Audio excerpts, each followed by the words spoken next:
بسم الله الرحمن الرحيم. السلام عليكم ورحمة الله وبركاته.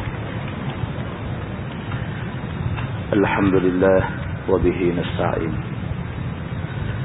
أشهد أن لا إله إلا الله وحده لا شريك له، وأشهد أن سيدنا محمدا عبده ورسوله، ونصلي ونسلم على هذا النبي الكريم سيد المرسلين وعلى آله وصحبه أجمعين. أما بعد، أيها المؤمنون اتقوا الله، أوصيكم وإياي بتقوى الله، فقد فاز المتقون. Muslimin dan muslimat, mudah-mudahan dirahmati Allah Subhanahu wa taala. Di dalam sebuah hadis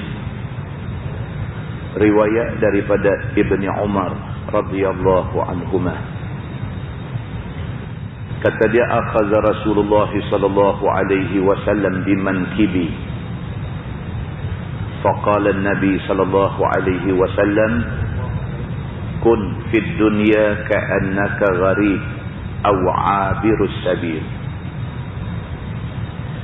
وكان ابن عمر رضي الله عنهما يقول إذا أمسيت فلا تنتظر الصباح، وإذا أصبحت فلا تنتظر المساء، وخذ من صحتك لمرضك ومن حياتك لموتك، أو كما قال. حديث صحيح رواية البخاري. Anak Sayyidina Umar Al-Khattab radhiyallahu anhuma berkata, pada satu hari Nabi sallallahu alaihi wasallam pegang bahu dia. Abdullah bin Umar bin Al-Khattab, anak Sayyidina Umar, menceritakan, kata dia, satu hari tiba-tiba Nabi sallallahu alaihi wasallam main pegang bahu dia. Kemudian Nabi bagi satu pesan dekat dia. Nabi kata, kun fid dunya ka'annaka gharib aw 'abirus sabil. Nabi kata dekat dia, kamu hidup atas dunia ni anggaplah seolah-olah kamu duduk negeri orang. Gharib maksudnya tak usah berasa selesa sangat. Kita kalau duduk rumah kita selesa, kalau kita tidur rumah orang tak selesa. Walaupun rumah dia elok, tapi rumah orang. Bila kita pergi duduk rumah orang, walaupun rumah adik-beradik, tapi bukan rumah kita, kita tak selesa. Tak boleh duduk lama. Maka Nabi SAW pesan dekat kita. Nabi kata, kun fid dunya ka'annaka gharib. Kamu duduk dalam dunia ni, biar kamu rasa macam duduk rumah orang. Jangan selesa sangat. Aw 'abirus sabil, ataupun kamu duduk, kamu rasa macam nak tumpang lalu, bukan nak menetap. Kalau kita rasa terlalu selesa atas dunia ni, keselesaan selalunya mengganggu ibadat. Selalunya gitu. Kalau kita tidur atas lantai kayu, kita mudah bangkit sembahyang malam. Tapi kalau kita tidur atas tilam empuk, susah nak bangkit sembahyang malam. Itu maksudnya selesa banyak menghalang ibadat.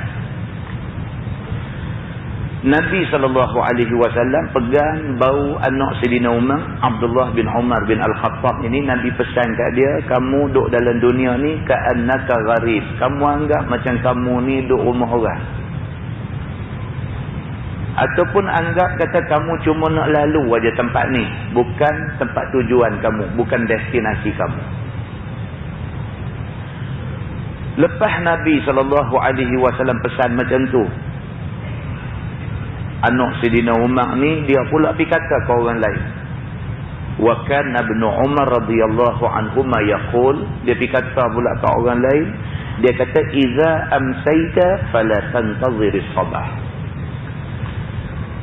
Dia pergi pesan pula dekat sahabat-sahabat lain. Dia kata, hampa ni kalau sekiranya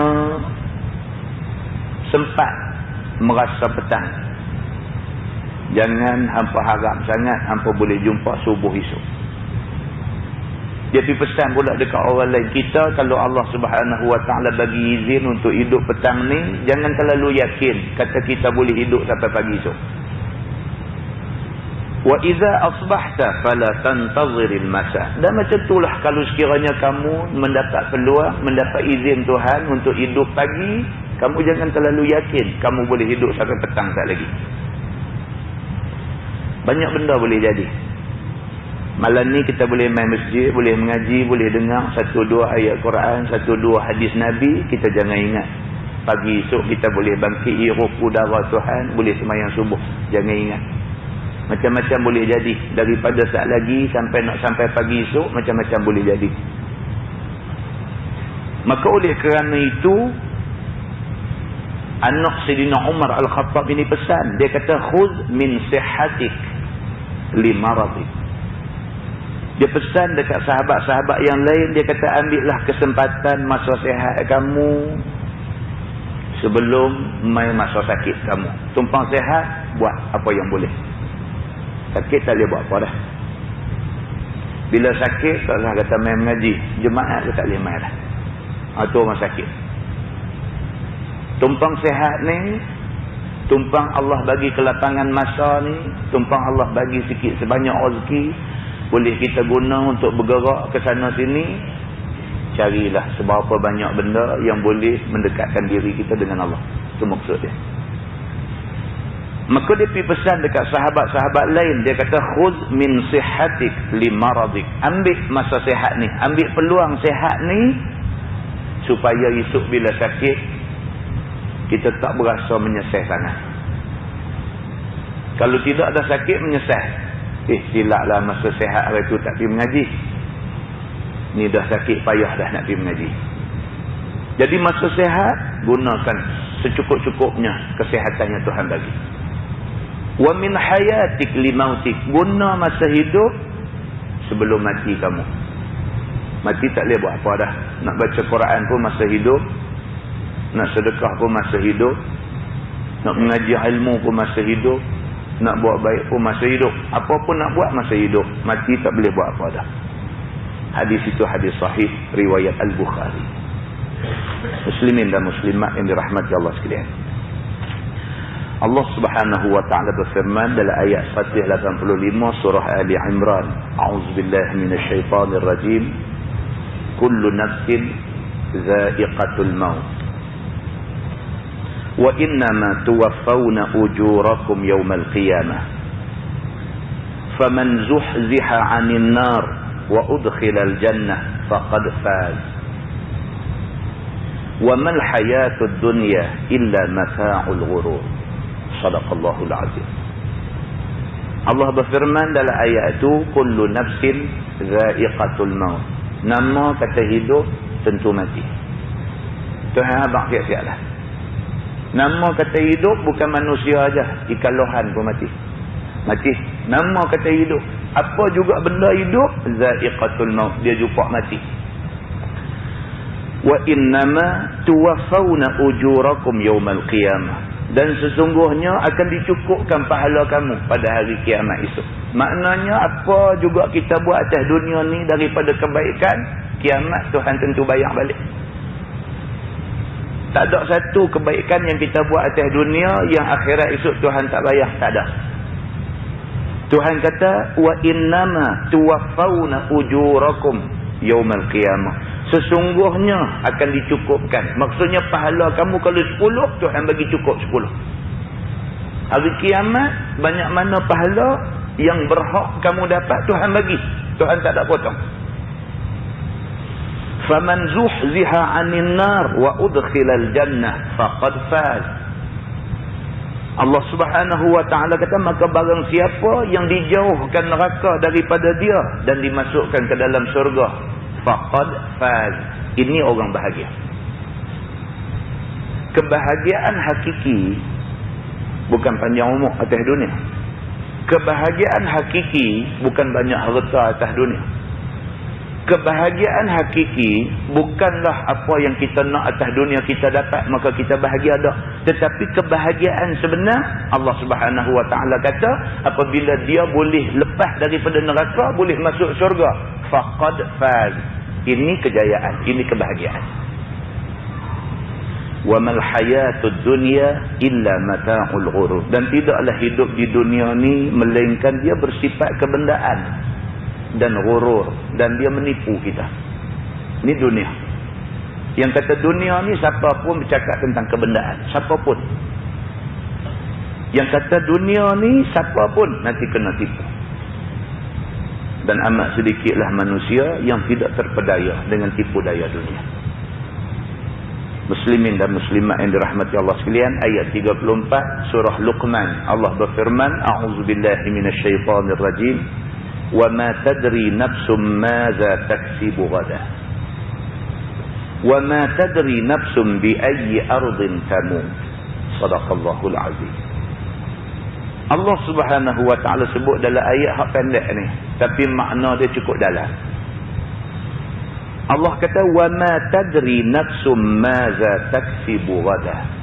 Tidak ada satu manusia pun dalam dunia ni yang tahu apa yang akan dia buat esok. Tak tahu. Kita cuma boleh kata esok insya-Allah saya ada satu mesyuarat. Boleh kata aja. Tak kemalan ni mati.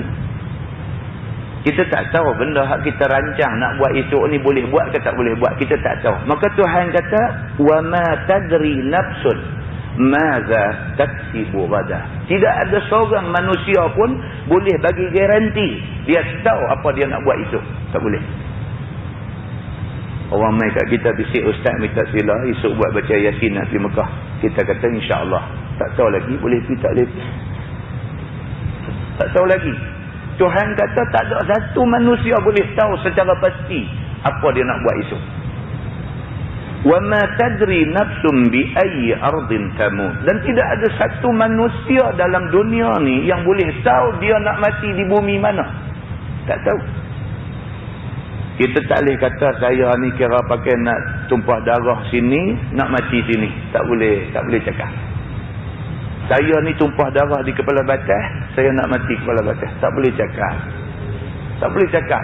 Takkan satu hari orang ajak kita buat rombongan pihaknya, pergi mati di haknya. Boleh jadi?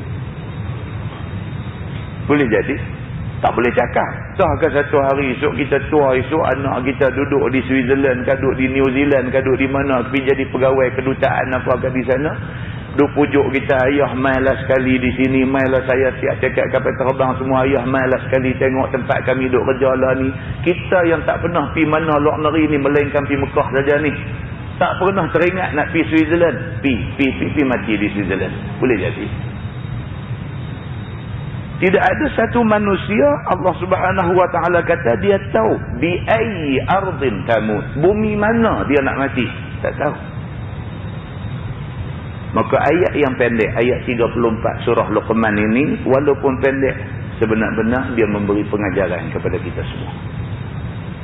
Muslimin dan muslimat yang dirahmati Allah sekalian, daripada hadis ini dapat kita faham bahawa sesungguhnya kita ni betul-betul serah kepada Allah Subhanahu Wa Taala.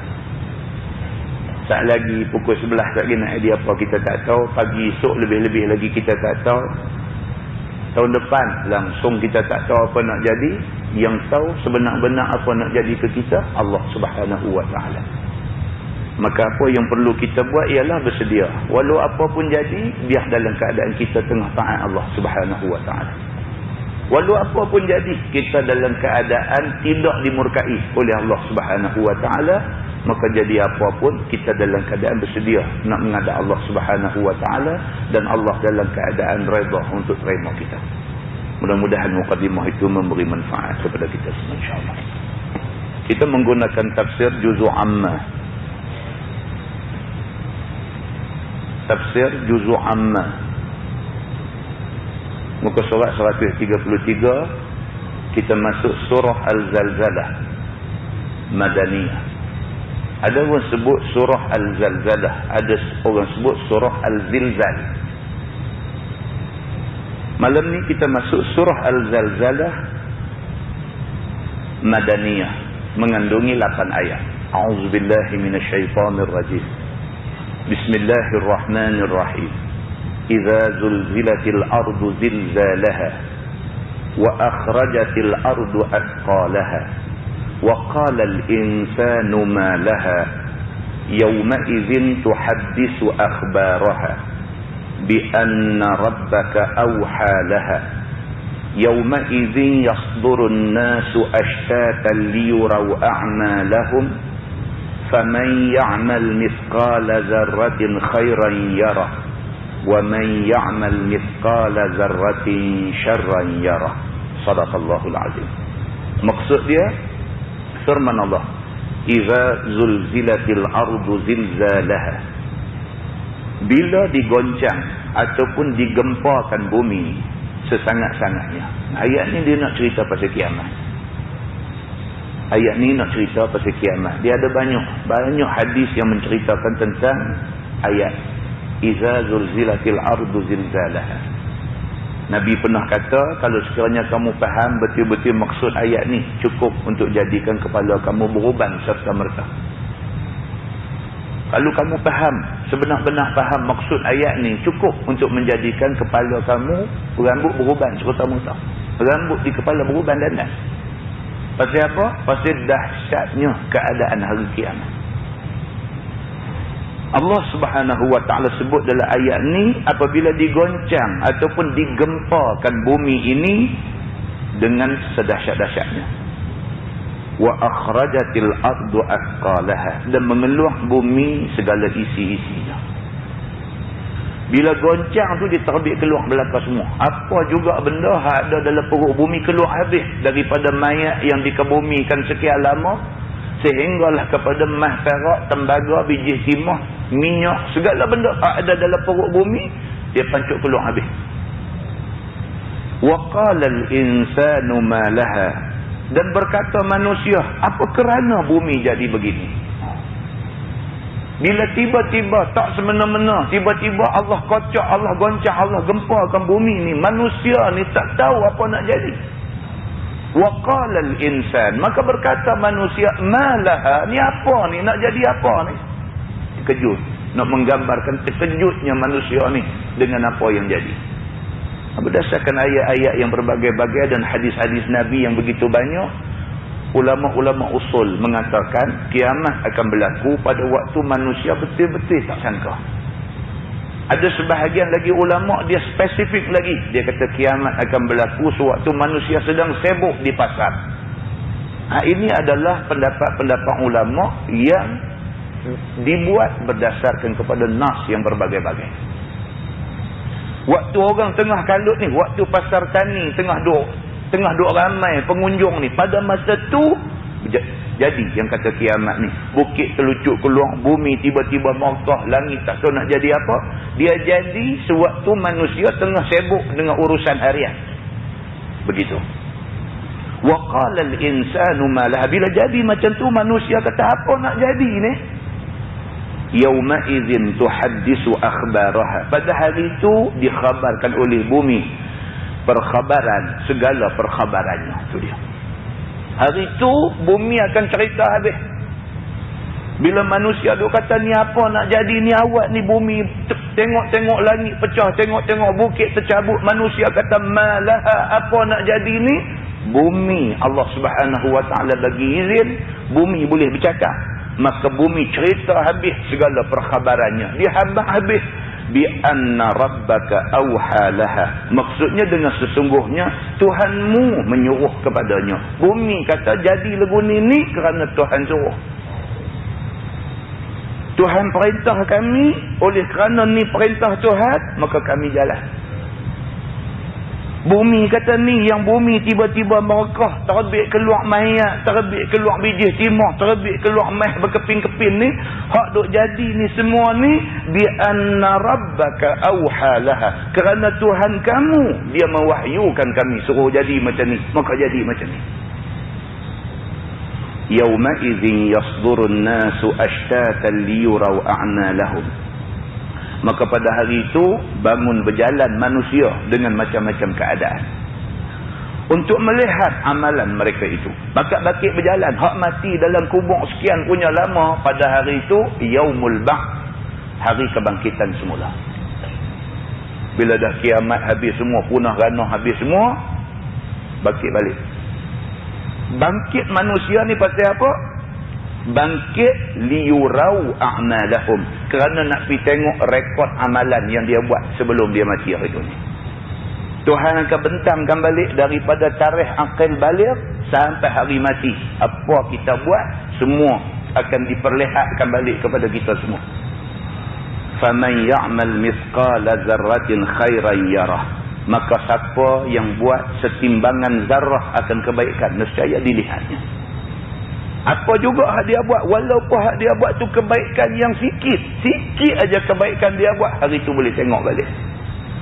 Tak sangka, oh hak ni pun ada pahala, tak sangka. Apa benda hak sikit ni, apa benda? Tak ada apa, senyum kat orang. Senyum, jumpa satu orang senyum. Senyum kat orang tu, malaikat tulis sebagai pahala. Tulisan pahala tu dibentangkan bila manusia dibangkitkan pada hari kiamat esok. Terkejut dia, senyum pun boleh pahala. Kalau aku tahu macam ni, aku tak akan perat seumur hidup aku. Tak tahu, kerana tak tahu dia perat, tak boleh nak kawan orang. Kan? Sikit punya kebaikan pun Allah Subhanahu Wa Taala bagi balasan, dan balasan tu dapat dilihat oleh manusia pada hari kiamat esok. Wa man ya'mal mithqala dzarratin syarran yarah.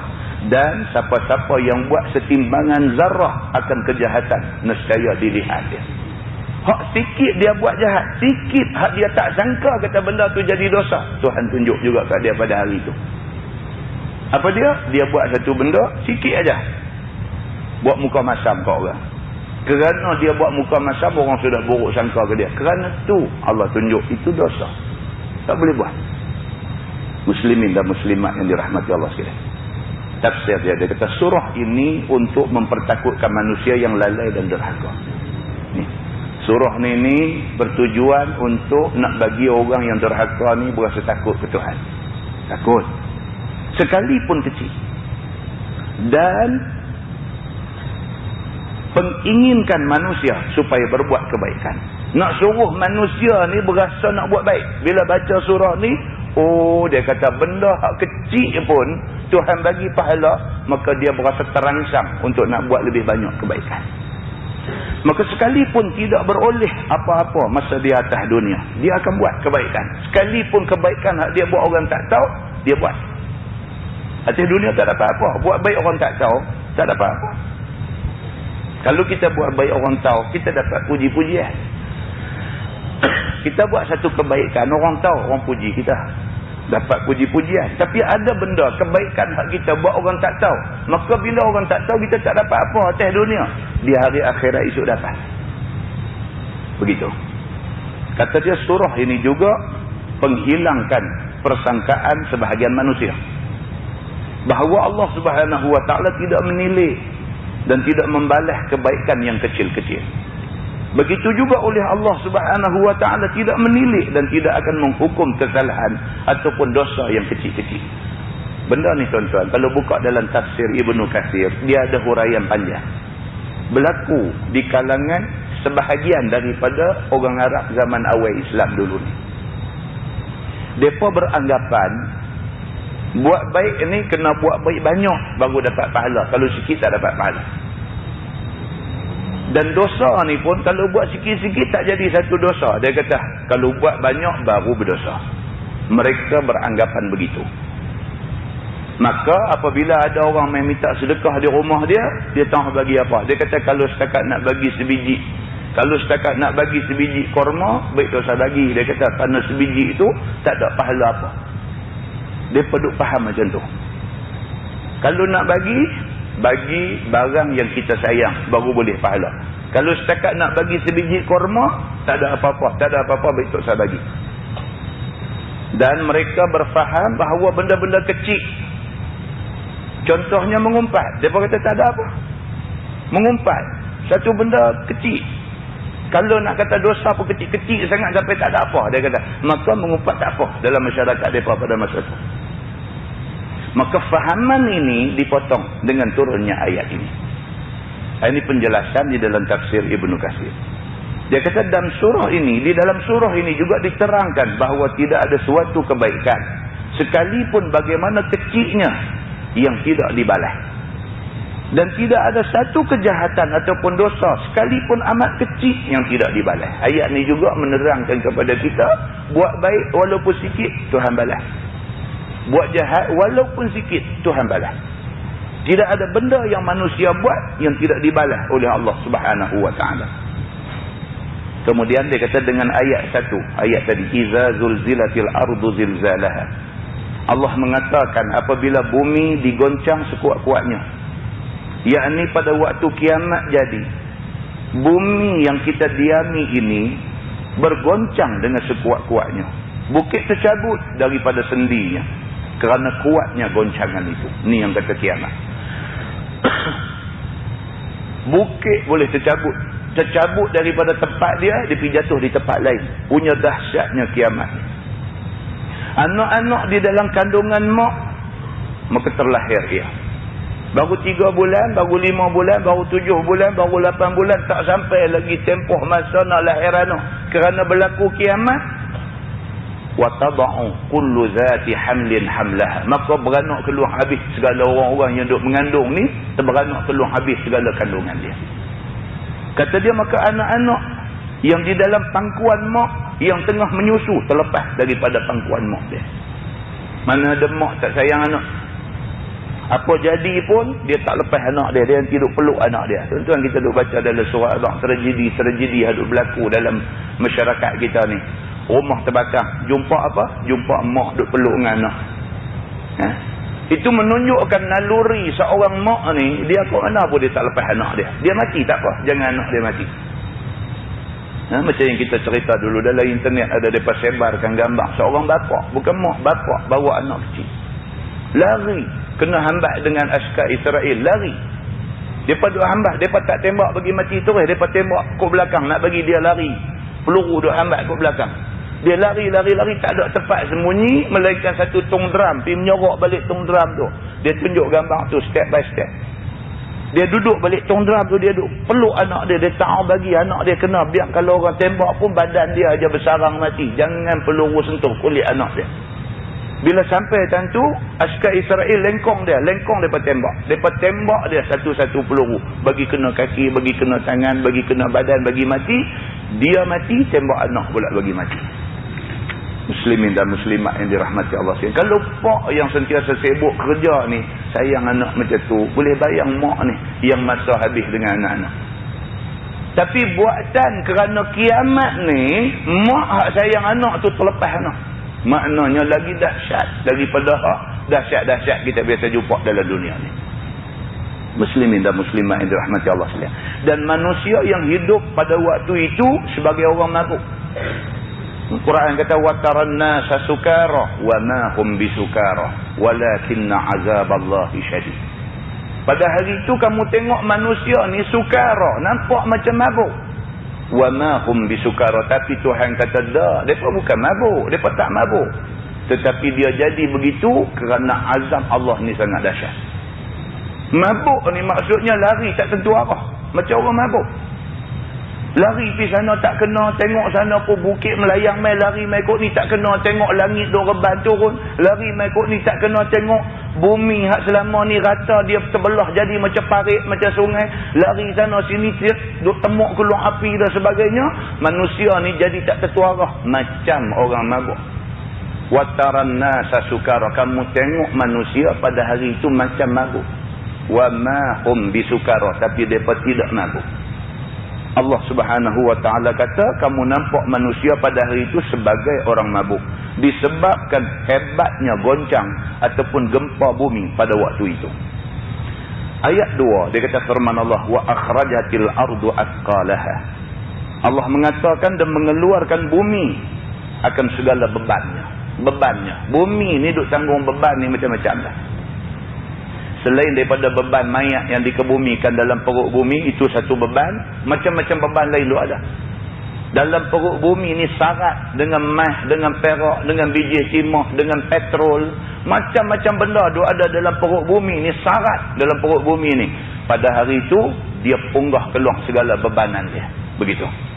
Artinya isi dan segala taruhan dan simpanannya. Kerana hebatnya goncang bumi itu ketika itu, maka ronggah dan belah-belahlah bumi itu. Terlebih-lebih pula keluar apa yang ada di dalam perut bumi itu, terlempak keluar sebagai barang logam, iaitu emas, perak, besi, tembaga dan lain-lainnya, yang masa sekarang ini manusia berebut-rebut mempunyainya dan mengambil daripada bermacam-macam paritnya. Itu dia. Yang selama ni manusia kalau jumpa emas ketui, apa dia buat? Balas. Tunggu lagi dia kata. Okay? Dua motor tu nampak kopek duit, kona sampai terbalik. Nampak kopek duit, kona sampai terbalik. Nak pergi ambil kereta duduk lalu tu tunggu bagi lepas pergi ambil. Buka tengok 20 pun alhamdulillah rezeki dia kata. Dia buah dalam poket. Rezeki dia kata. RM20. Kat pengenalan lesen memandu dia tak lempak dia dalam parit tu. Selamat jalan. Manusia ni masa hidup ni macam tu keadaan dia. Akhirat esok, dekat-dekat nak kiamat esok, bila emas perak duk temuak keluar ni, temuak di kaki dia lompat lari. Dia tak mau.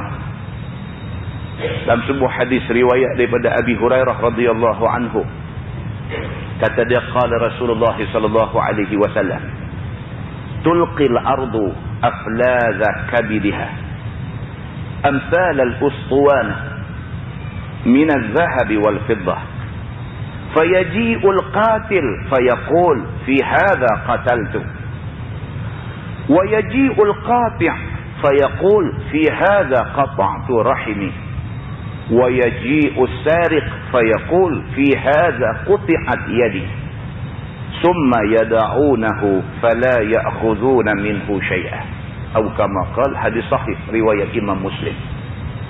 Dalam hadis ni Abu Hurairah radhiyallahu anhu kata, Nabi sallallahu alaihi wasallam bersabda, Nabi kata hari kiamat esok ni tulqil ardu aflaza kabidha. Pada hari kiamat esok bumi akan campak keluar daripada perut dia segala isi kandungan dia.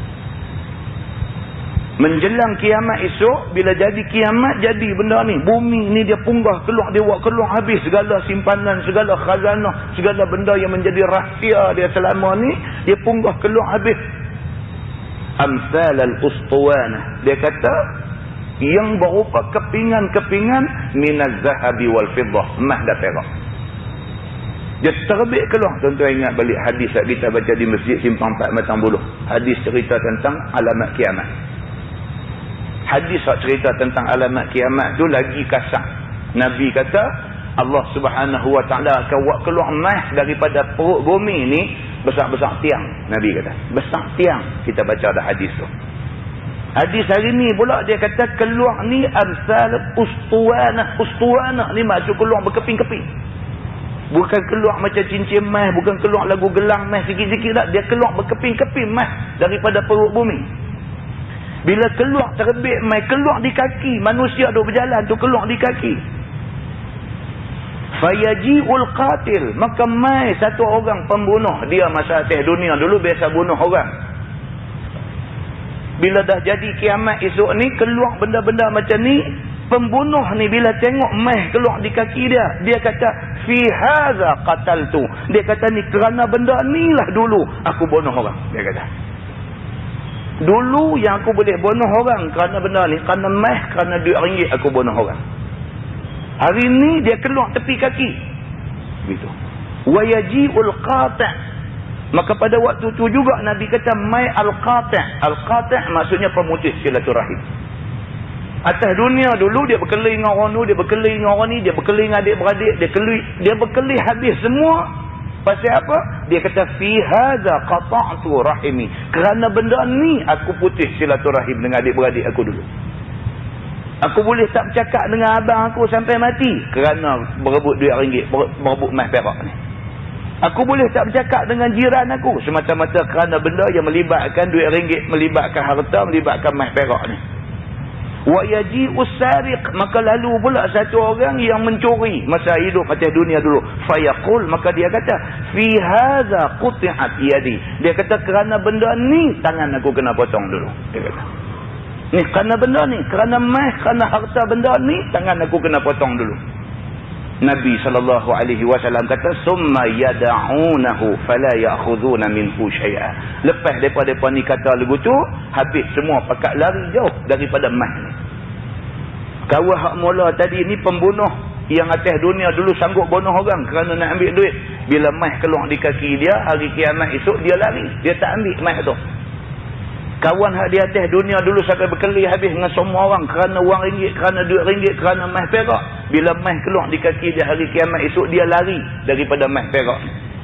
Orang yang di atas dunia dulu biasa curi harta orang, curi wang ringgit, curi mai perak dan sebagainya. Esok mai keluar di kaki dia, dia lari. Pasal apa? Pasal pada hari itu manusia tahu belaka dah. Benda ni rupa-rupanya buat melingkup segala keharmonian yang ada dalam masyarakat manusia ni. Muslimin dan muslimat yang dirahmati Allah sekalian. Sambung kitab tu dia kata, maka terlempaklah pula keluar segala sesuatu yang disimpan manusia yang dahulu-dahulunya di dalam bumi. Dia kata hak mana yang manusia dulu simpan dalam perut bumi pun punggah keluar ni. Orang dulu tuan-tuan, nak lari zaman Jepun dulu, ada emas perak apa lebih kurang korek tanam, tanda dengan pokok macang, tanda dengan pokok kuenen, tanda dengan pokok buah setui dan sebagainya. Tanda ni, bawah ni dia simpan. Dia tanam apa emas perak barang kemas dia kambus pasal dia nak lari. Harap-harap esok-esok ni bila aman damai balik esok ni, patah balik mai tengok pokok setui ni, teringat balik dulu aku ada simpan satu tempayan dalam ni. Korek nak ambil balik. Keadaan lari-lari jumpa dengan Jepun, dia tampak mati tengah jalan. Tinggal barang kemas dalam tu. Bila kiamat itu terbalik pokok setui itu, tempayan ni naik. Jumpa balik, dia kata ni hak orang lama-lama dulu simpan dalam perut bumi, dia keluar balik masa tu.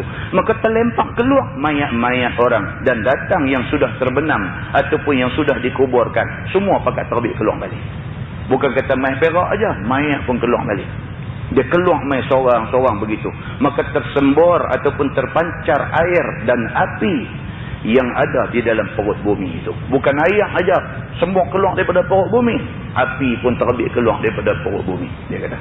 Maka dengan ayat 3 Allah Subhanahu wa taala berfirman, wa qala al-insanu ma laha.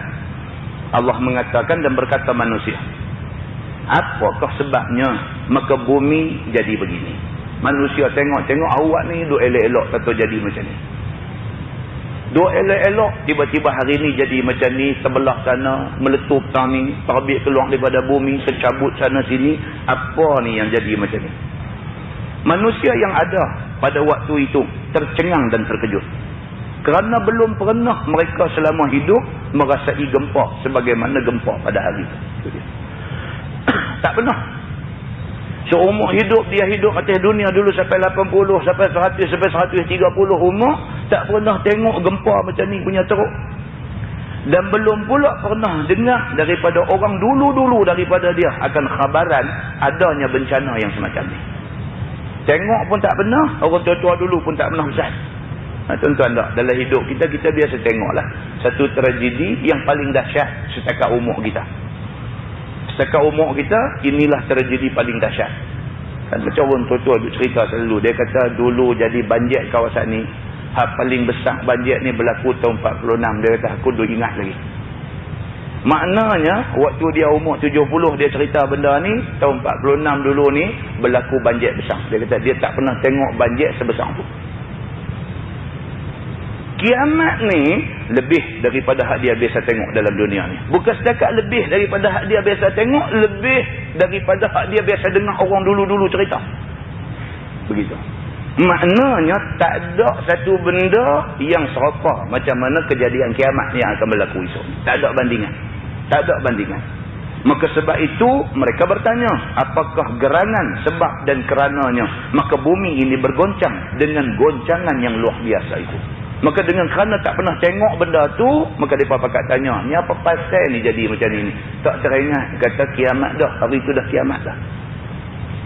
Muslimin dan muslimat yang dirahmati Allah. Kita kena kaitkan balik dengan hadis yang kita baca di Matang Buluh. Dia sebelum mai kiamat kasang ni. Ini kiamat kasang. Sebelum mai kiamat kasang ni dia ada beberapa proses. Di antara proses dia ialah Allah Subhanahu wa taala akan tiup satu angin lembut Yang angin lembut tu bila mai, mana-mana manusia yang ada iman mati. Maknanya masa berlaku kiamat kasar ni, orang yang tak ada iman semua. Sesuai dengan dia tak ada iman, dia tak boleh nak kaitkan kejadian itu dengan kiamat.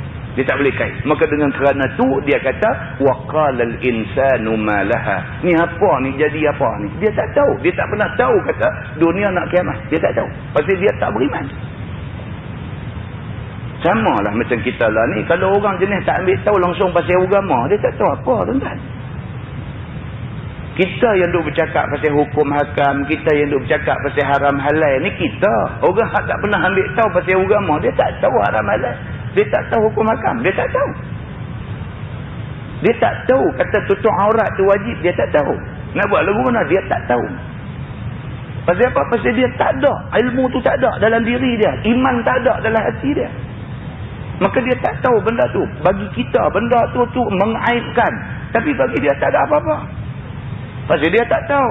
Yang kita rasa benda ni aib sangat, pasal apa? Pasal kita tahu. Itu beza dia.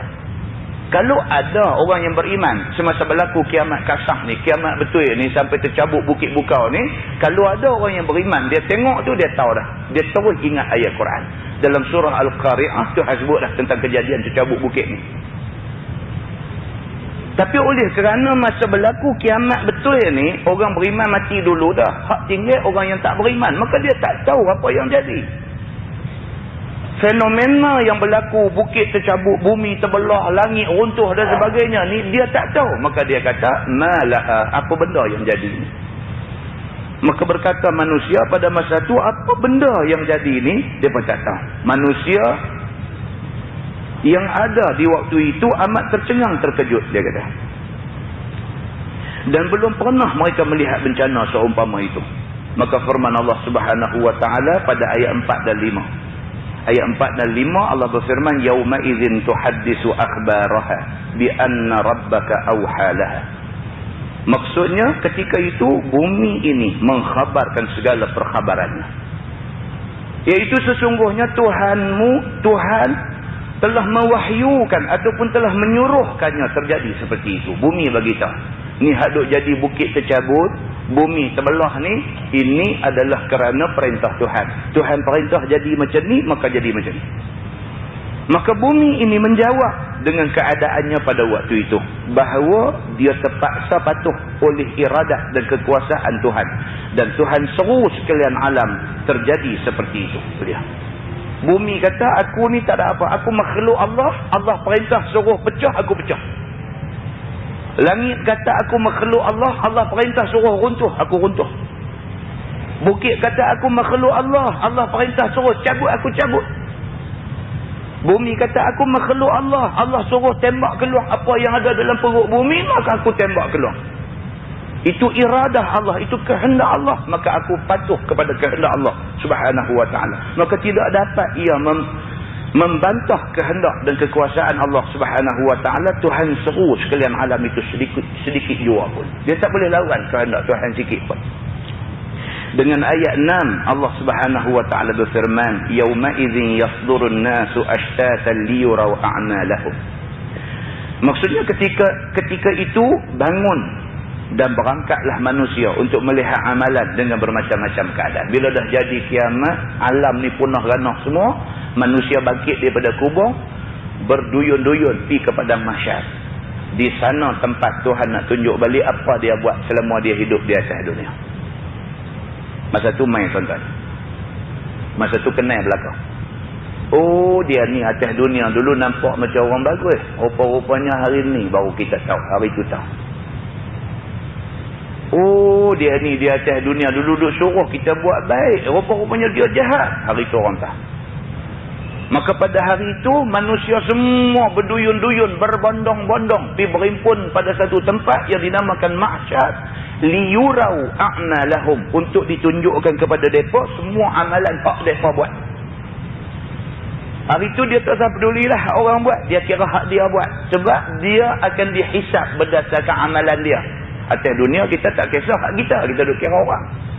Atas dunia kita ni tak kira hak kita ni, amalan korang, aib banyak, kita tak peduli. Kita duduk ambil teropong tengok orang. Dia tu macam ni, dia ni macam ni, karang buku tebal-tebal nak cerita pasal buruk orang. Kita tak tahu perbuatan kita duk karang buruk orang itu, rupanya kita menambah buruk kita. Di hari kiamat esok, liyurau a'malahum. Tuhan bagi tengok benda ni semua supaya manusia tu sendiri boleh tengok amalan dia. Bukan amalan orang, amalan dia. Hari tu baru dia tahu, oi, dia kata aku korang banyak benda nak tunjuk depan Tuhan. Muslimin dan muslimat yang dirahmati Allah sekalian. Ketika jadi keruntuhan alam dunia ini, ia amat hebat kejadiannya. Sebagaimana diterangkan dalam beberapa surah daripada Quran. Dan sesudah itu, nyawa manusia telah kembali kepada badannya. Allah bagi nyawa balik kepada manusia dan manusia telah hidup kembali. Maka manusia bangun, lalu berjalanlah mereka menuju mahsyar dengan bermacam-macam keadaan. Berjalan nak pergi padang mahsyar tu, berjalan tu macam-macam rupa keadaan. Ada manusia duk berjalan pergi tu, berjalan bukan berjalan biasa, berjalan dalam ayang peluh. Ada manusia nak berjalan pergi ke mahsyar tu berjalan dalam keadaan kaki duk randuk ayang peluh tahap buku lali. Ada hak duk berjalan di mahsyar tu berjalan dalam keadaan duk randuk ayang peluh dia sendiri parah lutut. Ada hak parah pinggang, ada hak parah dada, ada yang sampai parah lubang hidung, ada yang hapus dengan ayang peluh dia sendiri. Duk berjalan nak pergi ke mahsyar tu, duk berjalan dalam keadaan yang berbagai-bagai. Tuan-tuan, boleh kebayang benda-benda macam ni? Macam mana punya susah payah manusia ketika nak bangkit di padang mahsyar itu. Serta menerima balasan atas segala perbuatan mereka selama di dunia yang telah runtuh itu. Pi itu bukan pi nak buat baik, pi nak terima balasan. Hari itu bukan hari untuk kita nak buat amalan. Masa untuk buat amalan lah ni. Mati aja tak ada dah masa untuk buat amalan, melainkan masa untuk dihitung dan dihisap amalan saja. Baik, dia kata bermacam-macam keadaan manusia ketika itu, iaitu menurut keadaan semasa di dunia. Di antara jadi orang taat dan derhaka, orang yang berbuat baik dan berbuat jahat. Terpulang, dia atas dunia dulu masuk dalam kumpulan mana? Kalau dia min ahli sa'adah, maka dia bahagia. Kalau dia min ahli syaqawah, maka dia boleh celaka. Begitu aja. Maka dengan ayat yang ketujuh. Ayat ketujuh, Allah Subhanahu wa taala berfirman, "Faman ya'mal mithqala dzarratin khairan yarah." Allah mengatakan, maka siapa-siapa yang mengamalkan ataupun berbuat akan setimbangan sesuatu yang sehalus-halus sekalipun daripada kebaikan, nescaya akan dilihatnya kebaikan itu. Manusia kalau di atas dunia esok dia buat baik walaupun kecil, Allah Subhanahu wa taala akan tunjuk kebaikan yang dia buat. Muslimin dan muslimat yang dirahmati Allah sekalian, dalam satu hadis menceritakan tentang Nabi SAW satu hari Nabi baca ayat ni di depan sahabat-sahabat dia. Nabi syarrayara. Bila Nabi SAW baca ayat tu, Sayyidina Abu Bakar As-Siddiq terus tanya Nabi. Sayyidina Abu Bakar kata, "Ya Rasulullah, adakah benda hak kita buat baik ataupun jahat ni besar semut pun Tuhan nak kira?" Sayyidina Abu Bakar tanya Nabi. "Ya Rasulullah, adakah maksud ayat tu kebaikan yang kita buat tu walaupun besar semut Tuhan nak kira?" Nabi kata dekat Sayyidina Abu Bakar, bukan besar semut, bahkan besar zarah Tuhan kira. Zarah ni lagi kecil daripada semut. Bukan kata besar semut, semut tu kira besar dah. Sayyidina Abu Bakar tanya Nabi, dia kata, "Ya Rasulullah, adakah maksud ayat tu kalau kita buat baik besar semut pun Tuhan kira?" Nabi kata, "Dah, bukan besar semut, besar zarah." Dalam ayat tu Tuhan kata, siapa yang buat kebaikan mithqala zarrah, sebesar zarah pun kebaikan, Tuhan akan tengok. Macam tu juga dengan jahat, sikit pun Tuhan akan tengok. Dalam sebuah hadis riwayat daripada Ali bin Hatim radhiyallahu anhu, kata dia Nabi SAW bersabda, Nabi kata, "Ittaqun nar walau bi syiqqi tamrah walau bi kalimatin thayyibah." Atau kama qala, hadis sahih riwayat Al-Bukhari. Nabi SAW berkata, ittaqun nar. Nabi satu hari kata ke sahabat dia, Nabi kata, "Ittaqun nar," takutlah pada api neraka. Tak ada manusia boleh tahan api neraka ni, tak boleh tahan. Tak boleh tahan. Maka Nabi kata, "Ittaqun nar." Ingat neraka, takut neraka. Walau bi syiqqi tamrah, walaupun kamu tak ada apa di rumah, yang ada sebiji buah korma aja. Sebelah korma kamu sedekah pun cukup, Nabi kata. Itu melambangkan kamu takut kepada neraka. Bisyiqqi tamrah, sebelah korma. Takutlah kepada neraka. Walaupun pada waktu tu di rumah kamu tak ada apa, yang ada hanya sebiji korma. Sebelah bagilah dekat orang yang lapang. Sebelah korma yang kamu bagi dekat orang lapang, sewaktu kamu pun dalam lapang, kamu selamat daripada neraka. Kecil. Tentang kita selalu duduk dengar, ustaz-ustaz duduk cerita hadis Nabi SAW yang menceritakan tentang isteri Nabi, Sayyidatina Aisyah radhiyallahu anha. Hari itu tak ada apa di rumah. Hari itu tak ada apa. Nabi puasa, Aisyah puasa. Yang ada cuma sebiji buah korma. Duk cadang-cadang buah korma tu nak bahagi dua. Nabi nanti makan sebelah, Aisyah nanti makan sebelah. Sebagai buka puasa, hak lain ayah. Allah Subhanahu wa ta'ala nak uji. Hantar mai satu perempuan dukung anak, mai koma. Tuk pintu bagi salam. Video abang kata lapang, duk tunjuk anak, duk teriak. Aisyah teringatlah, hak ada hari ni korma sebiji aja. Sebiji aja hak ada pun. Dia koyak bagi sebelah. Mak ni ambil, bagi anak dia, nyak sekali aja habis. Anak duk teriak lagi. Aisyah bagi hak sebelah lagi. Bagi kat anak dia, nyak habis. Teriak lagi pun Aisyah kata tak ada lah. Tak ada apa dah di rumah dia. Ayah saja yang ada. Bila Nabi SAW balik, Aisyah terpaksa beritahu dekat Nabi. Ya Rasulullah, dia kata, kamu puasa, aku pun puasa. Tadi aku ada simpan sebiji korma abang kita buka puasa. Tapi tadi mai cerita. Nabi kata hadis yang serupa macam ni juga. Nabi kata tak apalah. Nabi kata bersedekahlah wahai Aisyah. Walau bisyiqqi tamrah. Walaupun dengan sebelah korma. Kamu selamat daripada api neraka. Benda kecil. Benda kecil di sisi kita tu besar di sisi Allah Subhanahu wa ta'ala. Allah Subhanahu wa ta'ala melihat keikhlasan tu. Ikhlas bagi tu. Tuan-tuan. Sebiji korma bagi orang yang hanya ada sebiji korma besar. Sama dengan 10,000 bagi orang yang ada 10,000. Dia ada 10,000, dia bagi 10,000. Sama dengan kawan yang ada hanya sebiji korma di rumah, bagi sebiji. Sama. Muslimin dan muslimat yang dirahmati Allah sekalian. Daripada hadis yang kita baca tu dapat kita faham bahawa sesungguhnya Nabi SAW pesan sangat-sangat. Benda baik Nabi kata buat, jangan tak buat. Kemudian dia kata tidak berbeza orang beriman ataupun orang kafir. Yang ni masa atas dunia. Atas dunia ni tak ada beza, dia kata.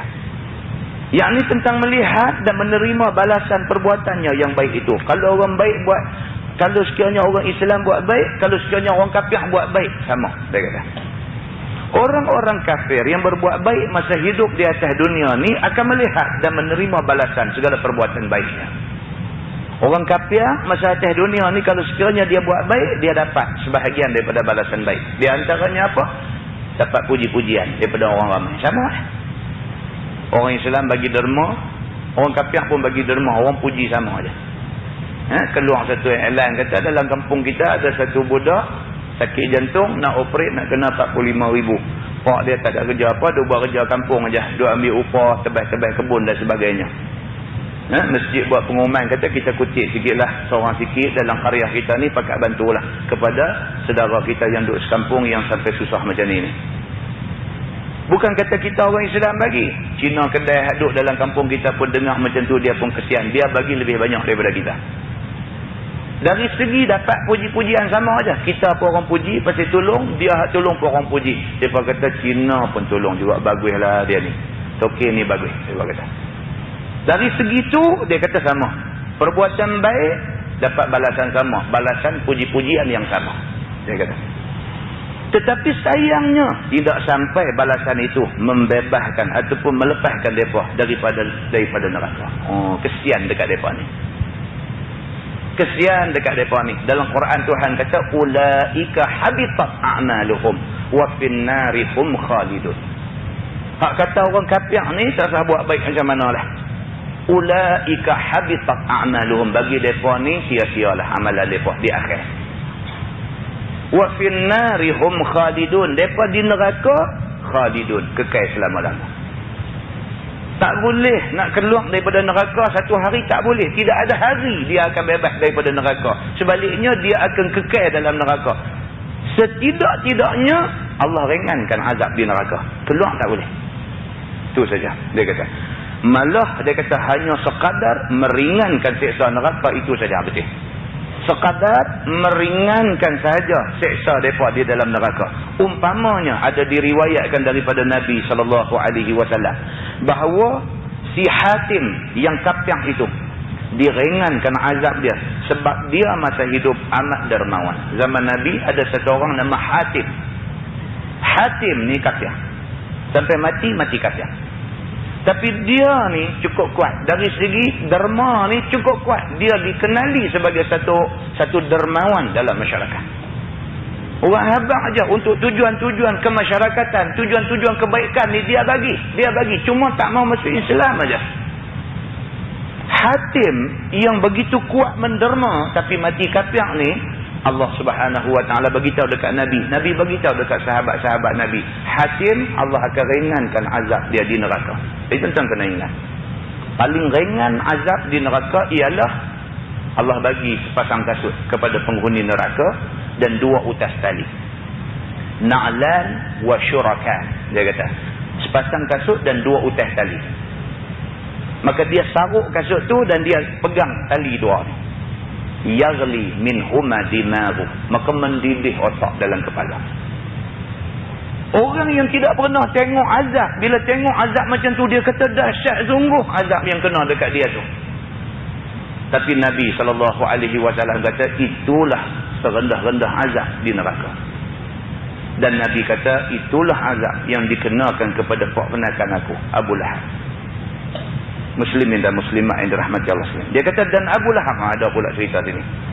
Dia kata dan Abu Lahab yang sangat memusuhi Nabi kita SAW itu sudah jadi rasul, akan diringankan pula azabnya sebab dia amat girang hati atas kelahiran Nabi kita waktu Nabi dilahirkan oleh ibunya. Abu Lahab. Entah bila ceramah maulid Nabi aja dia panti cerita benda ni. Pagi kelahiran Nabi Muhammad tu tidak ada manusia yang paling seronok sambut kelahiran Nabi Muhammad lebih seronok daripada Abu Lahab. Tak ada. Dia paling seronok. Orang Arab tuan-tuan, anak laki-laki ni satu kebanggaan. Anak perempuan ni satu yang mengaibkan. So, anak perempuan ni suka bagi malu mak pak. Depa anggap macam tu. Arab jahiliah ni depa anggap macam tu. Sehingga dah main Islam pun mereka terima anak laki-laki, anak perempuan mereka terima. Tapi jauh dalam hati bangga anak laki-laki juga. Tak boleh buang benda tu. Kebanggaan tak ada anak laki-laki ni ada. Abu Lahab bila dengar kata adik dia dapat anak laki-laki, seronok ni tak tahu nak abang. Bangkit berdiri di sisi Kaabah. Kaabah masa tu dikelilingi dengan asnam lah, dengan berhala-berhala sampai 380 biji tu ada keliling berhala. Keliling Kaabah ni berhala penuh. Bangkit berdiri di sisi Kaabah tu di depan orang Arab semua, dia habaq hari ni hari aku paling bangga dalam hidup aku. Kerana aku dapat satu anak penakan laki-laki, dia kata. Terus isytihar dia korban 100 ekor unta. Tuan-tuan, 100 ekor unta macam 100 ekor lembu. Ni lah orang duk carilah siapa nak masuk korban. Setumpuk RM180 kan. Saya dengar kata tahun lepas ambil 2 tumpuk dah, tahun ni tak payah. Nak korban setumpuk pun berasa berat. Tambahlah 100 ekor. Abu Lahab korban 100 ekor sambut Nabi Muhammad. Masa Nabi baru dilahirkan. Tapi bila Nabi dilantik menjadi Nabi, Nabi panggil adik-beradik mai berimpun di kaki Bukit Safa, Nabi bangkit bagi satu ucapan. Nabi kata kalau sekiranya aku habaq ke hampa kata balik bukit ni ada tentera nak mai serang, hampa percaya tak kat aku? Maka jawab kata tentu kami percaya. Kamu ni Al-Amin. Dia kata amanah, mana boleh cakap bohong. Kami tentu percaya. Nabi kata aku bukan nak habaq yang tu, aku nak habaq yang lain. Allah lantik aku jadi Nabi. Dengar kata jadi Nabi, Abu Lahab juga mula sekali lepas kepil batu muka Nabi. Walaupun dia jahat, dia orang mula sekali lempak ketul batu bagi luka Nabi. Ini dia orang mula sekali menentang risalah Nabi. Islam tetap kenang sambut kelahiran Nabi 100 ekor tadi ni. Maka dengan kerana tu diringankan azab bagi dia. Ringan pun mendidih otak dalam kepala. Dia nak cerita kat kita ni apa? Kebaikan tu Allah nilai. Walaupun dia jahat, kebaikan dia tu Allah nilai. Demikianlah adil Allah Subhanahu wa ta'ala sampai macam tu sekali. Luahnya limpah rahmat Allah sampai begitu sekali. Dia kata dengan ayat 8. Ayat 8 Allah Subhanahu wa ta'ala berfirman, "Wa man ya'mal mithqala dzarratin syarran yarah." Allah mengatakan siapa yang buat setimbangan sesuatu yang sehalus-halusnya sekalipun akan dosa ataupun kejahatan, nescaya akan dilihatnya kejahatan itu. Buat jahat, akhirat esok tengok kejahatan rimpun duk ada depan dia. Maka tidak pula berbeza di antara orang yang beriman dan orang-orang yang kafir, yakni masa di atas dunia, tentang melihat dan menerima balasan dosa dan kejahatan yang diperbuatnya. Sama aja. Baik orang beriman, orang Islam yang beriman ataupun orang kafir, di padang mahsyar esok pakat tengok belakang. Masa tu tuan-tuan menyesal ni tak tahu nak apa. Hak kafir ni telah lah. Ni puak-puak Nasara, puak-puak Yahudi, puak-puak apa ni, hak kafir-kafir ada atas muka bumi ni, puak-puak ni menyesal ni Allah Ta'ala yang mengetahui. Awaklah dulu kami tak ikut Islam. Awaklah dulu kami benci kepada Islam. Awaklah dulu kami hantar tentera nak pergi serang dengan orang Islam. Awaklah jadi lagu tu. Awaklah. Pasal apa dulu ni kami tak boleh terima Islam? Pasal apa mata kami ni tak boleh tengok satu benda yang Islam buat, yang tengok tu memberi iktibar dekat kami semua. Duk berasa menyesal. Tuan-tuan ingat George Bush tak fikir ke? Tiap-tiap tahun orang pergi haji 4 juta orang. Dia tak fikir ke benda ni? Dalam internet dia keluar macam-macam. Internet pun bukan semua betul, kan? Dia keluar macam-macam. Hak bagus-bagus. NASA, angkasa lepas Amerika ni, NASA, melalui satelit mereka yang ada di ruang angkasa ni, mereka ambil gambar daripada atas sana. Melalui satelit mereka ambil gambar. Semua tempat di muka bumi ni gelap kecuali 2 tempat, Mekah dan Madinah. Gambar tu mereka edarkan, tapi secara sulit. Mereka pun buat study tentang benda ni, buat kajian. Dah bukan kata pasal Mekah Madinah duk pasang lampu dah. New York pun cerah macam mana lampu di Mekah juga. New York pun cerah. New York bukan pukul 8 tutup lampu. New York sampai pagi, tak tahu siang malam tak tahu duk cerah sedia. Yang kata New York ni. Yang kata New York ni tak pernah gelap, tak pernah gelap. Sentiasa cerah. Tapi bila ambil gambar daripada satelit, jadi gelap. Tapi yang kata Mekah, Madinah ni ambil cerah. Kemudian yang last ni ambil Baitul Maqdis pula ada satu lagi tempat jadi cerah. Kalau benda ni betul, kita kata macam tu, kita berlapik sikit. Kita kata kalaulah benda ni betul, memang sungguh-sungguh NASA ambil gambar dan dia dapat macam ni punya gambar. Dia ambil gambar tentang tempat-tempat lain, tempat yang sememangnya cahaya cerah, tapi bila keluar gambar gelap. Tang ni ambil gambar jadi cerah. Tuan-tuan ingat dia tak boleh fikir ke benda ni? Ingat tak boleh fikir ke benda ni? Dia bila tengok macam ni, dia mesti fikir. This should be some ada benda yang special. Dulu masa Presiden Amerika dulu Jimmy Carter. Tuan-tuan tengok tahun berapa dulu ni kedutaan Amerika di Tehran telah ditahan oleh pasukan revolusi Iran. Isu ni jadi isu dunia. Jimmy Carter, presiden pada masa tu, dia hantar 2 helikopter untuk nak selamatkan orang-orang dia yang kena tahan dalam kedutaan dia di Tehran. Yang duduk atas helikopter tu semua pakar dalam semua bidang. Benda ni keluar dalam Asia Week, dalam apa keluar benda ni. Keluar. Asia Week tu bukan orang Islam bah. Mereka buat, mereka akui benda ni. Bawa helikopter tu yang paling cekap di Amerika untuk nak pandu helikopter. Duk ada atas helikopter tu semua yang pakar. Kalau bom, pakar bom. Kalau semua pakar yang duk ada atas helikopter tu. 2 helikopter ni dihantar untuk misi menyelamat. Nak pergi selamatkan orang-orang Amerika yang tertahan di dalam kedutaan Amerika di Tehran. Dan Amerika ni pula pilih helikopter yang anti radar. Radar tak boleh kesan. Apa jadi? Sampai di tengah padang pasir dia belaga sama-sama dia. Mati rentung semua sekali. Mati rentung semua sekali. Habis. 2 biji helikopter. Boleh pergi belaga. Head on. Depan-depan macam tu. Terbakar. Hangui habis semua. Duk ada. Habis semua sekali. Terus Amerika buat satu kenyataan. Dia kata there must be a superpower. Dia kata ni mesti ada satu kuasa superpower yang menyebabkan benda ni jadi macam ni. Sebab tak logik akal. Benda yang kita hantar, orang yang kita pilih ni semua well trained, orang yang cukup terlatih, tapi boleh jadi macam ni. Must be a superpower punya kerja. Tuan-tuan, mereka fikir tapi 2 pasal. Yang pertama apa? Tuhan tak bagi hidayah. Dia fikir benda ni sampai tak boleh tidur malam. Maka ubat nak pergi lena, duk fikir benda ni. Letih tak lena, tapi nak lena, duk nampak helikopter tu belaga. Duk lena, jadi macam tu. Maka ubat nak pergi lena. Depa duk fikir benda ni, tapi Tuhan tak bagi hidayah. Dia tak dapat jawapan. Nampak macam dia nak nampak kebenaran, nampak macam tu. Tak nampak, Tuhan tak bagi hidayah. Muslimin dan muslimat yang dirahmati Allah sekalian. Ini benda-benda yang dia nak bagi tahu, yang Quran nak bagi tahu dekat kita. Nah, muslimin dan muslimat yang dirahmati Allah. Dia kata orang-orang kafir akan beroleh timbangan azab dan siksa kejahatannya. Orang-orang kafir akan beroleh tambahan azab dan juga siksa kejahatannya sekalipun kecil.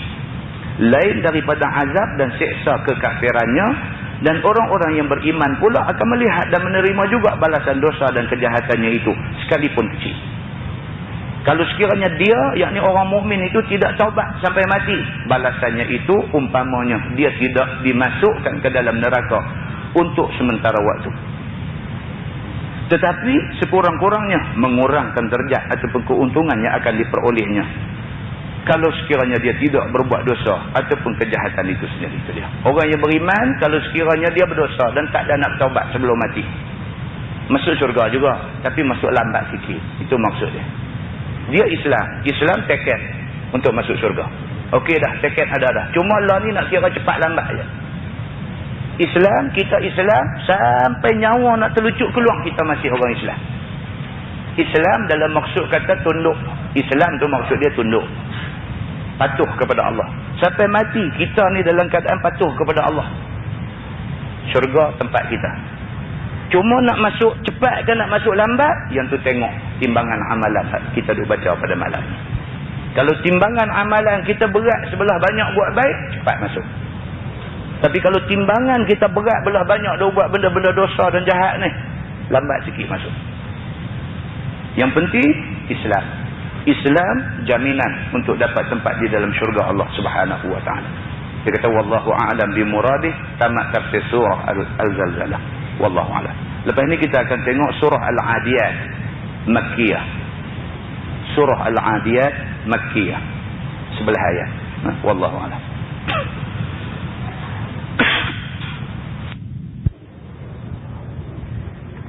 Bismillahirrahmanirrahim. Assalamualaikum warahmatullahi wabarakatuh. Alhamdulillah.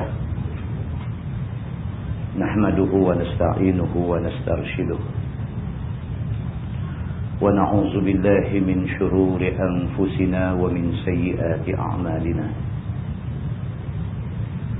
Man yahdihillahu fahuwal muhtad. Wa man yudlil falan tajida lahu waliyan wala nasira. أشهد أن لا إله إلا الله وحده لا شريك له وأشهد أن سيدنا محمدا عبده ورسوله اللهم صل وسلم وبارك على محمد وعلى آله وصحبه ومن تبعه ووالاه أما بعد أيها المؤمنون اتقوا الله أوصيكم وإياي بتقوى الله فقد فاز المتقون.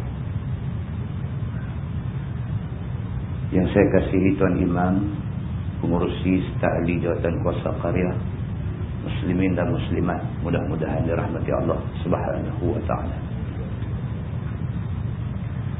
Allah berfirman dalam Quran, a'udzubillahi minasyaitonir rajim. Wa man a'rada 'an dzikri fa inna lahu ma'isyatan dhanka wa nahsyuruhu yawmal qiyamati a'ma. Qala rabbi lima hasyartani a'ma wa qad kuntu basira. Qala kadzalika atatka ayatuna fanasitaha wa kadzalika al-yawma tunsa wa kadzalika najzi man asraf wa lam yu'min bi ayati rabbih wala azabul akhirati asyaddu wa abqa. Sadaqallahul azim. Ayat 124 sampai 127 surah Taha. Allah berfirman dalam ayat tu, wa man a'rada an zikri. Barang siapa yang berpaling daripada ayat-ayat aku. Tuan kita kena ingat, Quran ni dia ada banyak nama. Selain daripada Quran dipanggil Al-Quran, Quran juga dipanggil Al-Furqan. Quran juga dipanggil Az-Zikr. Dalam Quran Tuhan kata, inna nahnu nazzalna zikra. Az-Zikr itu nama Quran. Maka dalam ayat ni bila Tuhan kata, wa man a'rada an zikri, siapa yang berpaling, beralih ke belakang, tak mau ikut Quran aku, fa inna lahu ma'isyatan dhanka, maka sesungguhnya baginya hidup yang sempit. Tuhan kata kalau sekiranya kita nak buang Quran daripada hidup kita, Tuhan sumpah kita akan hidup dalam kesempitan. Walaupun nampak macam mewah,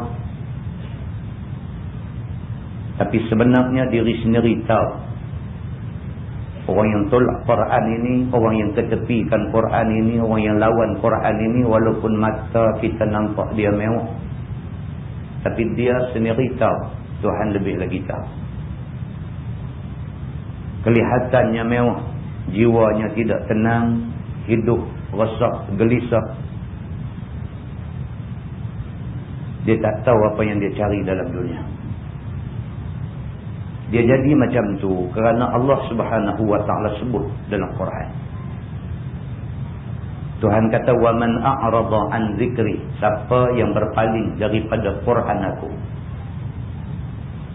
fa inna lahu ma'isyatan dhanka, maka sesungguhnya bagi dia hidup yang sempit. Wa nahsyuruhu yaumal qiyamati a'ma. Tidak cukup dengan dia disumpah hidup dalam kesempitan, di hari kiamat esok, ketika Allah Subhanahu wa taala himpun semua manusia, dia yang semasa atas dunia ke tepi Quran ini a'na, buta. Waktu orang lain semua celak, orang yang buta atas dunia pergi di akhirat celak, dia hak celak atas dunia pergi di sana buta.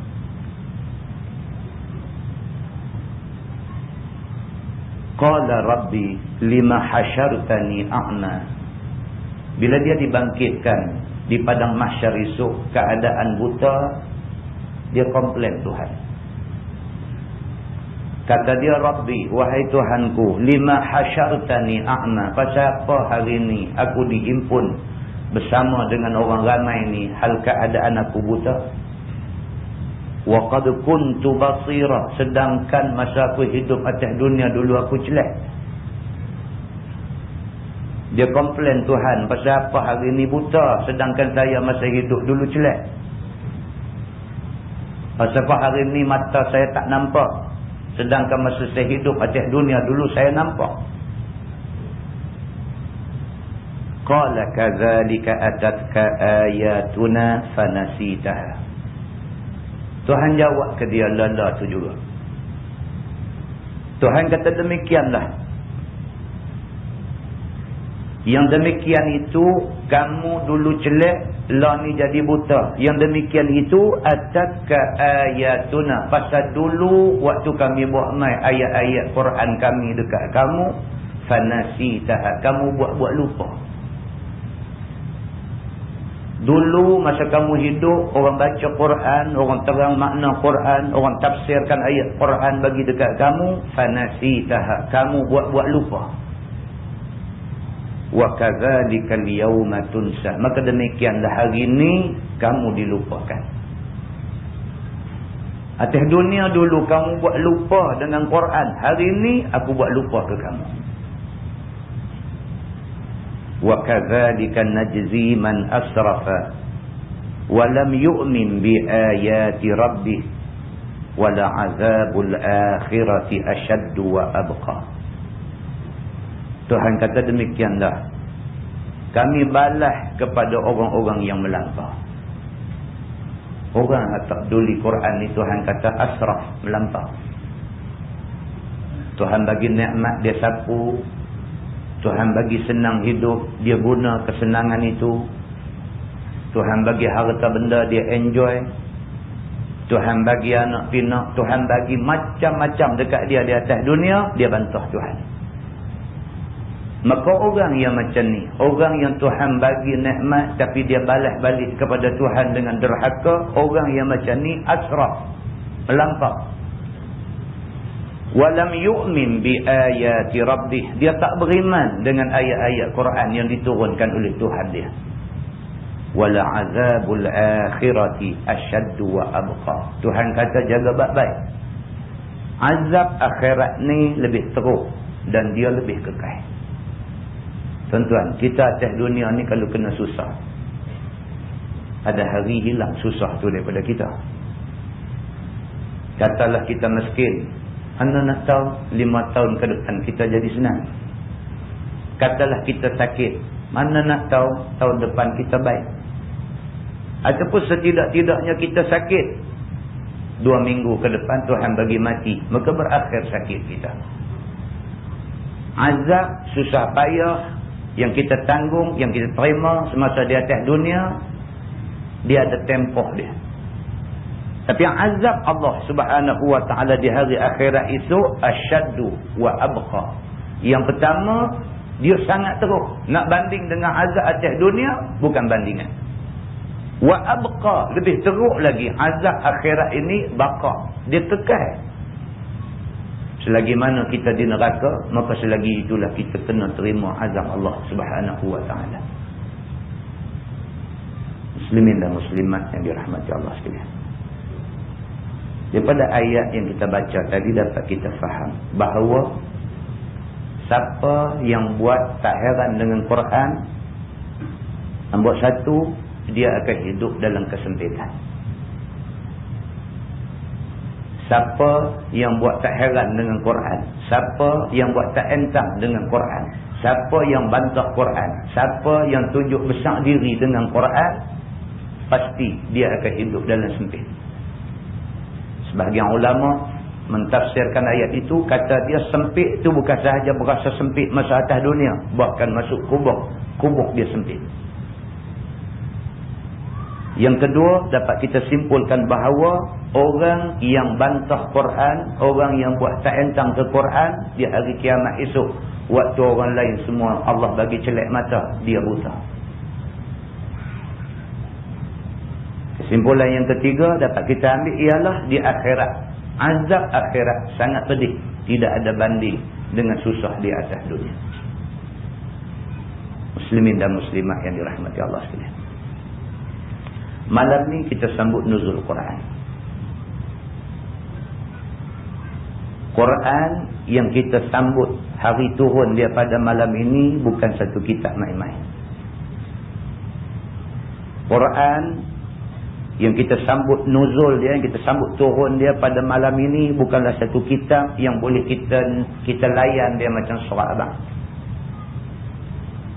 Tapi Quran yang kita sambut, yang kita peringati balik hari turun dia ni adalah satu kitab yang barang siapa tinggal, barang siapa buat tak entang dekat dia, barang siapa ambil dia buang pergi ke belakang dan sebagainya, dia mengundang padah dalam hidup dia. Mau tak mau, suka tak suka, Quran mesti jadi dustur, mesti dijadikan perlembagaan hidup orang Islam. Kalau kita rasa azab di atas dunia ni teruk dah, kalau kita rasa susah atas dunia ni teruk dah, kita kena ingat akhirat esok lagi teruk. Allah Subhanahu wa ta'ala sebut dalam banyak ayat yang menceritakan tentang azab Allah Subhanahu wa ta'ala ni sangat teruk. Di antaranya ayat 34 surah Ar-Ra'd, Allah berfirman, a'udzubillahi minasyaitanir rajim.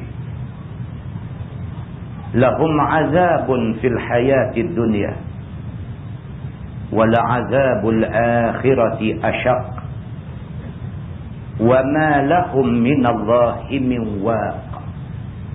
Sadaqallahul azim. Allah Subhanahu wa ta'ala sebut dalam ayat tu, lahum 'adzabun fil hayatid dunya, bagi mereka, yakni orang-orang yang tak mau pakai Quran ni, bagi depa azab di atas dunia. Tuhan sebutlah, wala 'adzabul akhirati asyaq, tapi sesungguhnya azab akhirat lebih berat lagi. Orang yang tolak Quran ni atas dunia pun azab dah. Tuan-tuan, kita tak tahu macam mana susahnya nak mati orang-orang yang derhaka Tuhan masa atas dunia ni. Sehingga sebahagian ulama kata dahaga orang-orang yang nak mati ni, orang yang derhaka yang nak mati ni, dahaga dia kalau sekiranya awak mai ayam laut 7 lautan bagi dia minum pun tak hilang dahaga. Bayang tengok. Kita puasa siang saja pun tengok orang jual ayam tebu rasa macam nak pergi terajang balang tu. Dahaga tak boleh tengok ayam tebu tu dia tak boleh tahan. Budak-budak lebih-lebih lagi. Puasa ni baru darjah 1 ayah dia suruh puasa. Dia tengok balang ayam tebu ni tak boleh. Dia tanya ayah dia buat puasa lambat lagi ke? Dahaga. Kawan saya satu Cina di tempat kerja. Dia kata kat saya, dia kata sampai mati buat tak boleh masuk Islam. Dia kata. Saya kata saya cakap macam tu. You jangan cakap macam tu dah, betul. Frankly I tell you, dia kata, sampai mati buat tak boleh masuk Islam. Dia kata pasal apa? Apa masalah yang sampai macam tu sekali? Dia kata tak boleh. Dia kata tak makan tak apa, tapi tak minum tak boleh. Dia kata. Cina tuan-tuan, dia budaya dia. Dia bawa air mineral botol besar tu, tak cukup. Bukan kata habis, tak cukup. Budak-budak Cina duduk di sekolah tu, kalau kawan-kawan kita cikgu mengajar anak Cina, mereka tengah duduk mengaji ni tunggu air minum. Mereka ngayak ni tak boleh. Bila dengar kata orang Islam kena puasa ni daripada pagi-pagi subuh sampai maghrib tak boleh makan, tak boleh minum, dia kata dia sampai mati tak mahu masuk Islam. Bukan senang tuan-tuan, yang kata puasa ni bukan senang. Boleh buat ni syukur pada Allah. Tuhan bagi kekuatan dekat kita. Susahnya manusia mata hidup di atas dunia ni, kalau dia derhaka Allah, mata tengok tak nampak, tetapi agama bagi tahu kat kita. Orang derhaka ni nak mati, dahaga rengkung ni, kalau buat mai air 7 lautan bagi dia minum, tak hilang dahaga. Fikir tengok. Punya teruknya azab Allah bagi kepada orang yang derhaka Allah masa di atas dunia ni, kita duduk sangka teruk dah. Tuhan kata wala azabul akhirati asyaq, dan sesungguhnya azab akhirat lagi berat. Wa ma lakum minallahi min waq, dan Tuhan kata tak ada siapa boleh tolong orang yang kena azab Allah di hari akhirat esok. Tak ada siapa boleh tolong dia daripada kena azab Allah. Muslimin dan muslimat yang dirahmati Allah sekalian, Nabi SAW kata, inna azabad dunya ahwan min azabil akhirah. Sesungguhnya azab dunia ni lebih ringan, lebih mudah, tak ada apa-apa kalau nak banding dengan azab akhirat. Muslimin dan muslimat yang dirahmati Allah sekalian, Quran ni tuan-tuan, Allah sebut dalam ayat dia nak cerita tentang Quran ni. Kita ingat Quran ni apa? Mesti keluar dalam surah abang. Askar Amerika yang ada di Afghanistan, dia kencing atas Quran. Keluar dalam utusan Malaysia. Saya potong simpan tu ada rumah. Askar Amerika, dia nak tunjuk meluat dia kepada Islam ni. Dia nak tunjuk ni, tak tahu nak tunjuk macam mana. Dia ambil Quran, dia bubuh, dia kencing atas Quran. Jahat sungguh puan ni. Makin lebih-lebih pun buang masa mereka ni. Memang mereka jahat. Habang jahat tu dah. Kalau kita marah dia sampai keluar angkung pun, apa tu? Jahat apa tu? Cukup dengan kita kata puak ni memang jahat. Cukup faham tak? Kita sambut nuzul Quran tahun ni dalam keadaan Quran tu mereka kencing atas Quran. Ni sambutan nuzul Quran tahun ni kita sambut dalam keadaan musuh-musuh Islam ni buat macam tu ke Quran.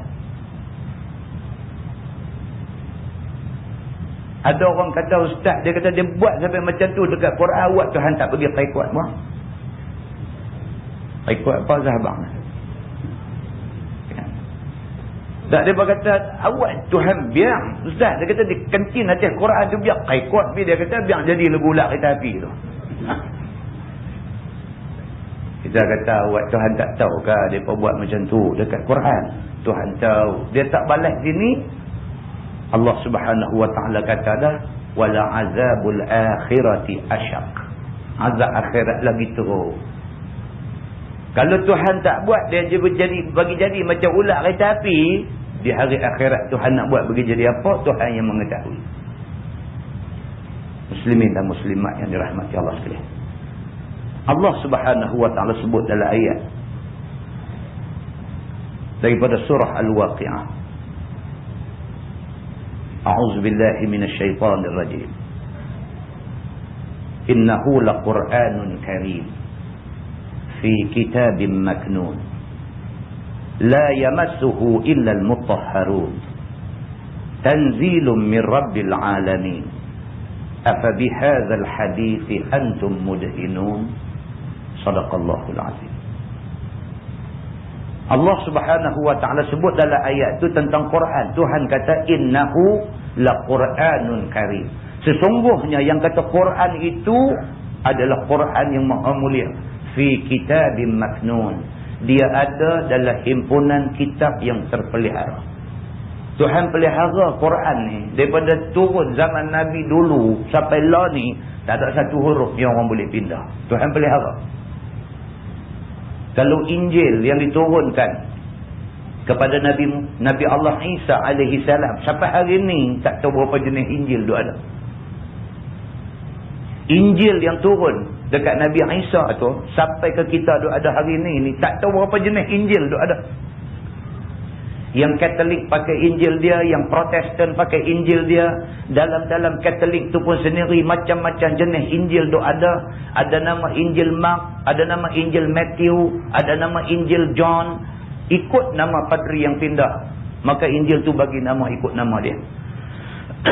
Allah tak pelihara kita Injil seperti mana Allah Subhanahu wa taala pelihara Quran. Quran sampai hari ni ada usaha cuba nak tipu baris, nak tipu perkataan, potong satu perkataan dan sebagainya, keluar aja dalam pasaran, masyarakat pegang baca ya dan dapat kesan. Mana-mana tempat yang cuba ditipu oleh orang-orang jahat. Allah pelihara. Maka Allah kata fi kitabim maknun. Quran ada dalam kitab yang terpelihara. La yamassuhu illa al-mutahharun. Quran ini tidak boleh disentuh melainkan oleh orang-orang yang disucikan. Buka dalam tafsir Ibnu Katsir. Dia kata maksud la yamassuhu, maksud kata tak boleh sentuh tu ialah tak boleh nak faham, tak boleh nak amal. La yamassuhu, tidak boleh faham, tidak boleh amal isi kandungan dia. Illal mutahharun, melainkan orang-orang yang disucikan oleh Allah. Allah sucikan dia daripada sifat nifaq. Allah sucikan dia daripada sifat fusuk. Allah sucikan dia daripada syirik. baru dia boleh faham Quran, baru dia boleh amal isi kandungan Quran. Kalau orang jenis tak bersih ni, tak boleh faham Quran. Bacalah ayat berapa kali pun kat dia, tak boleh faham. Kita habaq kat dia kata ni, kalau sekiranya kita tak pakai ayat Quran ni, Allah Subhanahu wa taala akan binasakan kita. Dok kenyang macam kau luku, tak faham. Tak faham. Kita habaq kat dia ni perintah wajib, mesti, mau tak mau mesti kena buat. Allah sendiri sebut dalam Quran ayat ni. Duk nganga lopong tak faham. Kita heran, nak kata dia tak faham, nak kata dia ni bodoh sangat, tengok ijazah ada. Kita nak kata dia ni tak erti sangat, tengok mengaji tinggi. Kita nak kata, tak boleh kata. Sebab zahir mata tengok, nampak macam dia ni intelektual. Tetapi bila baca ayat Quran, bila habaq kat dia kata hak ni haram, tak boleh buat, dia buat juga. Pasal apa? La yamassuhu illal mutahharun. Dia tak boleh faham. Pasal apa? Pasal dia tak masuk di dalam golongan orang-orang yang mutahharun. Orang-orang yang disucikan hati dia daripada nifaq, daripada fusuk, daripada sifat-sifat fasik dan syirik dan sebagainya. Rupanya macam tu. Ada tuan-tuan dalam masyarakat kita ni ada. Tak faham. Buat main Quran buka, tunjuk ayat, tengok terjemahan dia, tak puas hati, pergi ambil terjemahan, pergi ambil kitab tafsir, hak terjemah Melayu dah ni, buka bagi dia baca, tak faham. Tak payah buat. Pada satu waktu duk cakap ni, saya ni tak ada ulama, ada adalah semua saya tak hormat. Saya ni kalau tara Dr. Profesor Hamka dulu ni, hak tu saya respect. Kita buat main tafsir Profesor Hamka tulis punya, buka bagi dia baca, tak pakai juga. Nak buat mana? Dia kata hak dua adalah ni bukan ulama. Dia kata mereka ni ilmu tak banyak mana. Piduk tipu masyarakat aja, bagi masyarakat kata mereka ulama dan sebagainya. Mohong aja dia kata. Kalau betul alim, dia kata macam Profesor Dr. Hamka tu, itu orang alim. Dia kata tak apa, Hamka tak ada dah, kitab tafsir dia ada. Pergi ambil buka ni dia Profesor Hamka tafsir macam mana. Dia baca dia kata Hamka tak boleh pakai. Tak boleh pakai juga. Susah macam ni. Pasal apa dia jadi macam ni? Buka-buka tengok dalam Quran, Tuhan abang, la yamassuhu illal mutahharun. Tak boleh faham ayat Quran ni melainkan orang-orang yang mutahharun, melainkan orang-orang yang disucikan hati dia daripada sifat-sifat yang tidak baik. Dan Quran ini Tuhan kata tanzilum min rabbil alamin, diturunkan dari sisi Tuhan semesta alam. Tuhan yang buat main Quran ni. Dan di ujung ayat tu Tuhan kata afa bihadzal hadisi antum mudhinun.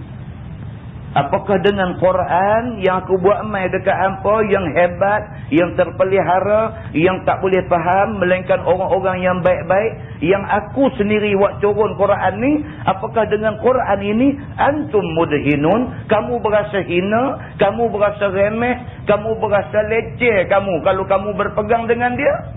Tuhan tanya. Lah ni hampa mengaku dah kata Quran ni aku yang buat turun. Tuhan kata. Lah ni hampa mai berimpun ramai-ramai nak sambut. Kunung-kunungnya nak sambut hari Quran turun. Cantik dah. Tiba-tiba bila orang baca ayat Quran, bagi tahu apa yang Allah suruh buat dalam Quran, asabihadzal hadisi antum mudhinun. Tuhan kata apakah dengan Quran yang hampa mengaku kata hebat, kata mulia, yang hampa sambut hari turun dia ni, apakah dengan Quran ini antum mudhinun, kamu berasa hina diri nak beramal dengan dia? Tuhan tanya. Pelik tunggu. Tengok kesambut Maulud Nabi ni macam dia sayang Nabi sangat. Belarak sampai lembek kurung lutut. Tengok-tengok bila orang baca hadis Nabi SAW, dia lepak pergi ke tepi gitu aja. Tengok kesambut nuzul Quran ni siap dengan cuti public holiday dengan apa, nampak comel dah, nampak macam mau sangat dengan Quran ni. Bila orang baca-baca ayat Quran, dia buat beralik ke lain, dia tak mau pakai. Muslimin dan muslimat yang dirahmati Allah sekalian, malam ni saya nak bawa tuan-tuan tengok beberapa ayat aja. Tak larat dah nak cerita Quran ni turun mai ke Luh Mahfuz apa semua mai langit dunia sampai ke Nabi 23 tahun ni semua tak larat cerita. Kita ubah format sikit malam ni. Malam ni saya nak buat mai beberapa ayat Quran. Tuhan suruh kita buat apa? Yang pertama, ayat yang pertama Allah Subhanahu wa taala berfirman, ayat 6 surah At-Tahrim. Bila kita baca ayat ni, kita muhasabah. Kita tunai tak lagi kehendak ayat ni. Macam tu aja. Soal ayat-ayat saya nak buat main ni merupakan soalan kepada kita. Kita baca ayat tu